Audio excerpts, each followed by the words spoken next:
है वो है ईर्ष्या द्वेष मिटाकर शांत रहना। प्रभु हमारे हैं, लाडली लाल हमारे हैं, वो अपने इच्छा से स्वीकार किया है हमें, तो हमसे दूर क्यों होंगे। बस हमको अपना स्वभाव सुधारना है, अपनी दिनचर्या सुधारनी, कोई गलत आचरण ना हो, किसी से राग द्वेष ना हो, बस प्रसन्नता आनंद पूर्वक रहे। देखो जब हमारा मन तुमसे मिलने लगे तो जान लो लाडली लाल तुमसे मिलने के लिए तैयार हो रहे हैं। हमारा मन तुमसे बचने लगे तो देखो गुरु पद में बैठाला है। अगर गुरु नज़र चुराने लगे, गुरु की उधर नहीं जाना, उससे नहीं, तो आप चाहे जितना तप करो, लाडली लाल जी जब जाएंगे, जब हमारा मन आपकी तरफ जाएगा, क्योंकि आपका कनेक्शन हमारे बोर्ड से है, पक्का समझ लो। अगर आप श्री जी से प्यार करना चाहते हो तो आचार्यों के जो वचन हो उस पर ध्यान दीजिए। आपके ऐसे आचरण होने चाहिए कि हम आपको प्यार करने लगे, बस खास बात है। श्री जी तो अपने आप रिझी हुई हैं ही, और अगर श्री जी के जन नहीं रिझे तो सो कृपाति सुलभ नहीं, ताको कौन उपाय चरण शरण हरिवंश की, सहजे बने जा पर श्री हरिवंश कृपाला, ताकि बाह गहे दो लाला। श्री प्रियालाल का प्रेम ही बंसी स्वरूप से है, हरिवंश महाप्रभु के स्वरूप से और गुरुदेव के स्वरूप से। जो आचार्य है वही गुरुदेव, जो गुरुदेव है वही आचार्य है। हित ही गुरुदेव है, हित ही आचार्य है, और हित की ही सारी लीला। नागरीदास जी ने अष्टक में लिखा है कि प्रियाजू के श्री जी के गुरुदेव हरिवंश महाप्रभु, हरिवंश महाप्रभु के गुरुदेव श्री जी। तो हित सजनी रूप से गुरुदेव ही है प्रियालाल के। जैसा जैसा आदेश करते हैं वैसे प्रियालाल के लिए करते हैं। जो सखियां है ना वो बहुत गरु पद पे विराजमान है। प्रियाजू का प्रेम लालजू, लालजू के प्रेम में प्रियाजू, प्रियालाल, दोनों प्रेम की पूर्ण मर्मज्ञ सहचरियां हैं। जो जो हित सजनी सारा करते हैं वैसे ही प्रियालाल, जहाँ प्रियालाल बेशुद्ध होते हैं वहाँ सावधान होकर चतुरता पूर्वक सहचरी रसकेली में प्रियालाल को सावधान करती है। तो वो इष्ट, गुरु, आचार्य ये कहने को कई नामों में है। तो जब मान लो आपसे गुरु असंतुष्ट है तो क्यों असंतुष्ट है, आप उस बात को सुधारिए। हर दोष को निवारण करने का उपाय है। मान लो आपसे कोई भयानक गलती हो गई, इसमें क्या जाता है ऐसे करना सबके बीच में कि हमसे गलती हो गई, अब आप दंड दो चाहे क्षमा करो, लेकिन आपको वचन देते हैं आज के बाद प्राण भले निकल जाए गलती नहीं, खत्म, बिल्कुल खत्म, उसका कोई मतलब महत्व ही नहीं रहेगा, कोई आपको नीचा नहीं दिखा सकता, वो अपराध खत्म और आगे का मार्ग। गुरु का मन, गुरु का अंतःकरण, भले आप हमसे शब्दों से पूछे तो हम ना बताएं या हम ना बता पाए, लेकिन वो आपसे तदात्म आप गलत करोगे तो हमारे हृदय में जलन होगी।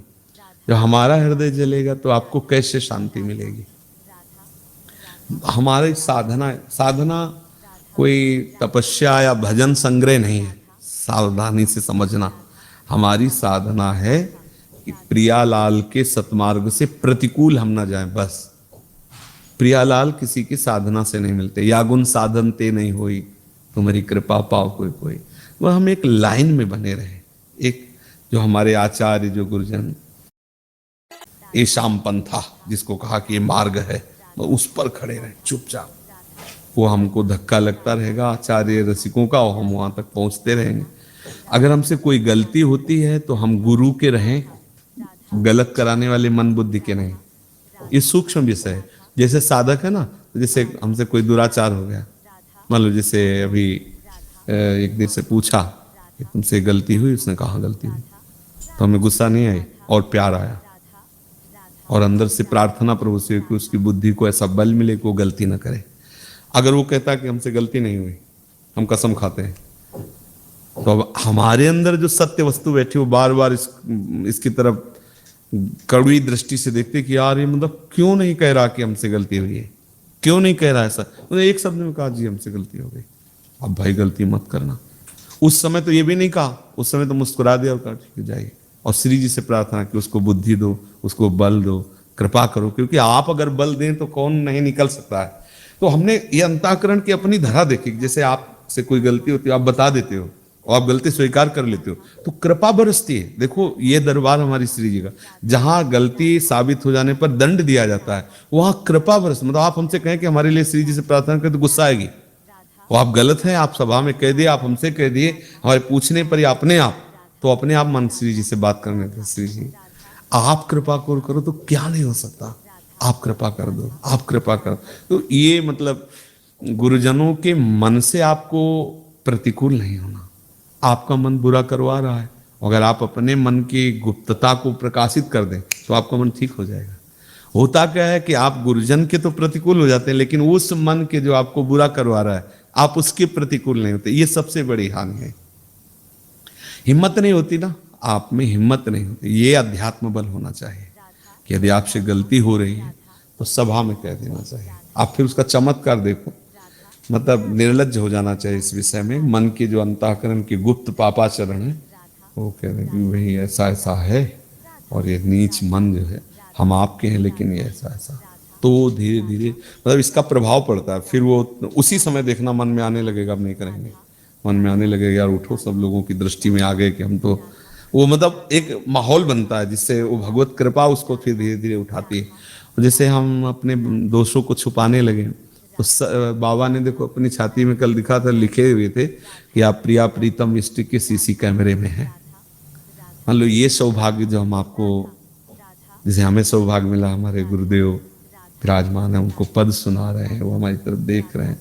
वो भूल होती तो कह देते देखो इसमें ये ऐसा है, माँ यहाँ गलत ये ऐसा। तो मतलब चित्त से चित्त जुड़ा हुआ, श्रवण इंद्री से वाक्य इंद्री, और एक मतलब उनके हम टारगेट में है। ये हमारा सौभाग्य है, मतलब गुरुजनों की दृष्टि में है हम। मान लो जैसे आप हट गए, कुछ जब हमारे समीप तुम नहीं कुछ कर पाए तो बाहर क्या कर लोगे। तो हमें भागना नहीं है, हमें डट के अपने स्वभाव को सुधारना है। हमें अपने मन की गुप्तता को बाहर कर देनी है और गुरुदेव के द्वारा दिए हुए निर्देश आदेश, उसमें हमें बड़ा आनंद का, कोई परेशानी नहीं। देखो इसमें कोई परेशानी नहीं। हमारी श्री जी का स्वभाव अवगुण करे समुद्र सम, गनत नापन हो जान। जब आप दुराव करते हैं ना तो अपनेपन में कपट हो जाता है। जैसे भगवान शिव सदैव अर्धांग में अंबा को विराजमान किए रहते हैं, लेकिन जब उन्होंने कपट किया, मान लो भगवान कह रहे कि सच्चिदानंद है तो मान लेना चाहिए, नहीं मानी, परीक्षा के लिए गए तो ईमानदारी से आकर बता देना चाहिए। जानती है सर्वज्ञ शिव है तो बता देना चाहिए कि हम गए और भूल से सीता का रूप धारण किया ऐसा। तो भगवान शिव हो सकता था कि मतलब कोई रास्ता निकाल लेते, लेकिन जब उन्होंने कहा कछु न परीक्षा लीन गोसाई और कीन प्रणाम तुम्हारे नाई, तो ये कपट शब्द होते हुए जिन्होंने अर्धांग में श्री अम्बा को धारण किया, अर्धनारीश्वर रूप में दिखा दिया कि मैं ही अम्बा हूं, मैं शिव हूं, उन्होंने शिव संकल्प कीन मन माही, अब ये ही तन भेंट सती अम्बा। उसी समय त्याग दिया सती जी, और ये बात सती जी भी नहीं जान पाए कि भगवान शिव ने त्याग दिया। फिर परिणाम क्या हुआ, जिस तन से सीता का रूप धारण किया उस तन को यज्ञ में जाकर भस्म करना पड़ा। फिर नवीन तन धारण किया पार्वती जी के रूप में और फिर शिव आराधना करके मिले। ये सब कुछ ना होता अगर ज्यों का त्यों बात मान लेती, या इसके आगे भी जो गलती हुई, वो अम्बा है, जगत गुरु है अम्बा, वही तो सब गुरुओं की बुद्धि है, सरस्वती रूप से वही, वो ये दिखा रहे हैं करके। अगर पहली बात मान लेती संशय होने पर भी कि भगवान सच्चिदानंद है, तो आगे कोई गलती ना होती, पर दिखाया गलती पे गलती होती गई और सर्वज्ञ शिव से भी कपट कर दिया। तो गुरु से कपट नहीं, कपट का त्याग किए बिना कोई ना तो भक्ति कर सकता है और ना कोई परम पद में आरूढ़। तो कपट यही है जिससे हम आपसे कह रहे हैं कि ऐसा ऐसा, तो आपको स्वीकार करना, जी मेरे से गलती हो गई। तो स्वीकृति से बहुत लाभ, अस्वीकृति से कपट बढ़ता चला जाएगा। जैसे दूध और पानी एक दाम में बिकता है, लेकिन खटाई पड़ते ही इस दोनों का महत्व खत्म हो जाता है। दूध दूध नहीं रहता, पानी पानी नहीं रहता। पानी का स्वाद पानी जैसा रहता है क्या, उसमें जो फट जाता है, ना दूध दूध जैसा रहता। कपट पड़ते ही नीरस हो जाता है, सब विषय नीरस हो जाता है। फिर ये मतलब जैसे दूध दूध नहीं रहता, पानी पानी नहीं रहता, उसका तात्पर्य जैसे आपने कपट किया और आप अलग हो गए, अब आपके अंदर वो गुरु भक्ति नहीं रहेगी, आपकी दृष्टि में वो गुरु गुरु नहीं रहेंगे, और गुरु की दृष्टि में वो शिष्य नहीं रहेगा। दोनों का महत्व खत्म हो गया, दोनों का भाव बिगड़ गया। कपट बहुत बुरी बात है। हम बुरे हैं लेकिन आपके सामने बिल्कुल जैसे हैं वैसे हैं, और आप देख लेना इसका परिणाम भगवत प्राप्ति होगी। कैसे भी आप हो, इसका परिणाम भगवत, बस हम खुले रहे, बस सबसे बड़ी बात है।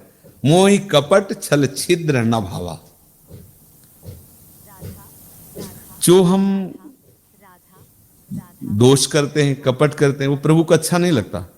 जो उनको अच्छा नहीं लगता वो हमारे अंतःकरण में क्यों रहने देंगे।